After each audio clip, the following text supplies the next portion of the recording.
Hoy toca hablar de bancos.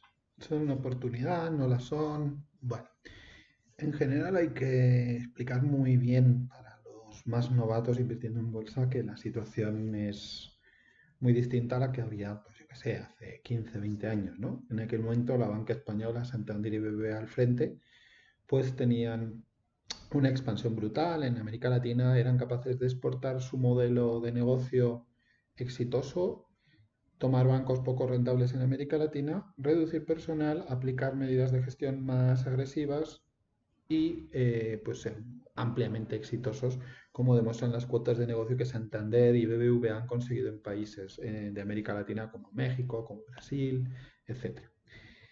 Pero claro, la crisis de 2008 lo cambió todo. Anteriormente ya había habido algún susto con el corralito y esta exposición a América Latina pues hizo que los bancos españoles lo pasaran mal.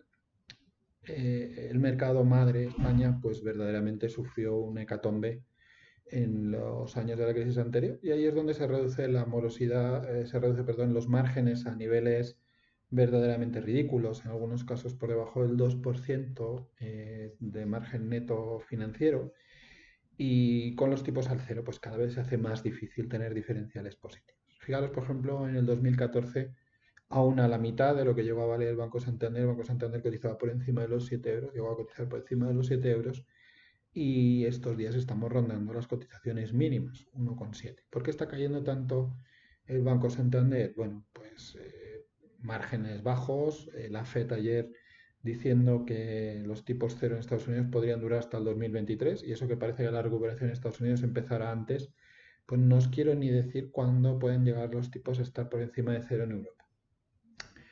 Dicho eso, ¿qué quiere decir esto? Bueno, pues lo que quiere decir es que la rentabilidad va a seguir siendo baja. El mercado, además, en el caso de Santander y BBVA, pues está especulando con que finalmente el Santander, en un proceso de fusión amigable, pues consiga el control del BBVA.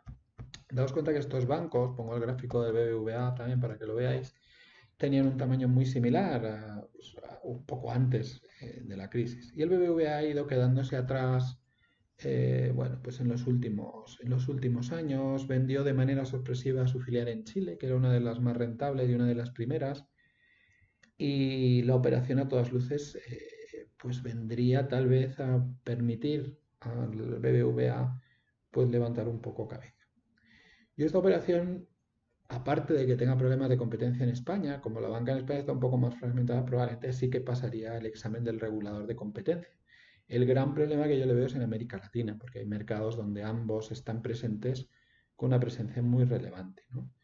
Hay mercados que, sin embargo, sí son sinérgicos, como por ejemplo Perú, donde está BBVA siendo el segundo banco y no está prácticamente Banco Santander. Y al revés en Chile, que como os dije, ya no está BBVA y sí está Banco Santander, pero hay otros como México, Brasil, que van a plantear problemas.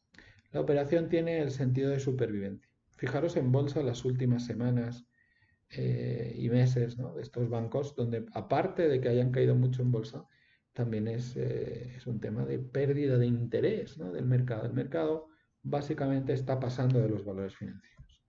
La operación que sí se ha verificado pues ha sido la de CaixaBank, como todos sabéis, con Bankia. Y esta es una operación que también es una operación de supervivencia, si me permitís. ¿Por qué? Pues porque Bankia probablemente va a empezar a tener muchísimos problemas de morosidad de todas las posiciones heredadas, ¿no?, de las cajas que constituyeron Bankia.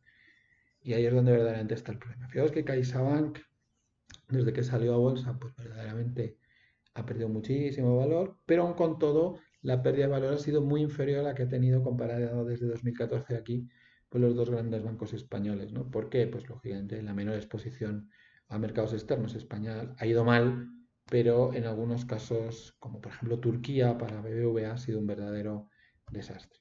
Y claro, si miramos el gráfico de Bankia, desde que salió a bolsa, pues verdaderamente dan ganas de emigrar, ¿no? Si tenemos en cuenta los splits y contra splits, pues Bankia salió a bolsa casi a un precio equivalente a 200 euros del precio del valor de hoy y hoy valdría pues 1,4. Es decir, la pérdida de valor ha sido dramática.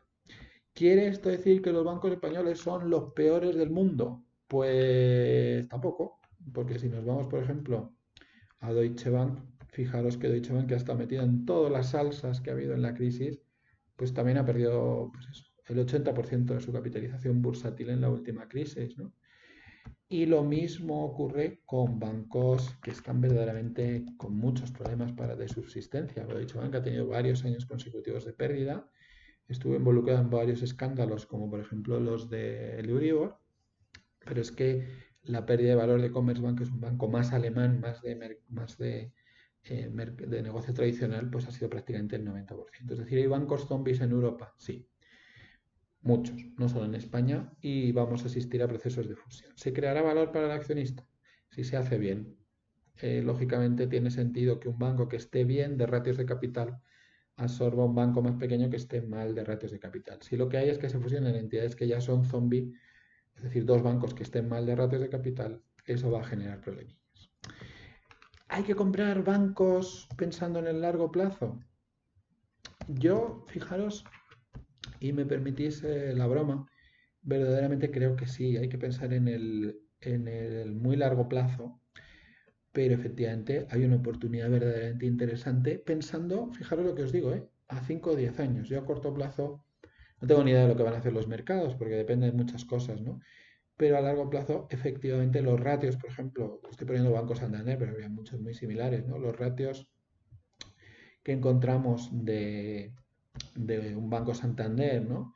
Pues serían verdaderamente interesantes.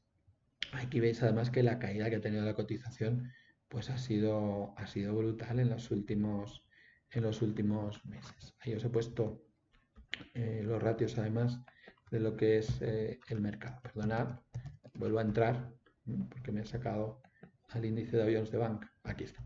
Y aquí como veis, visto los ratios, ¿no?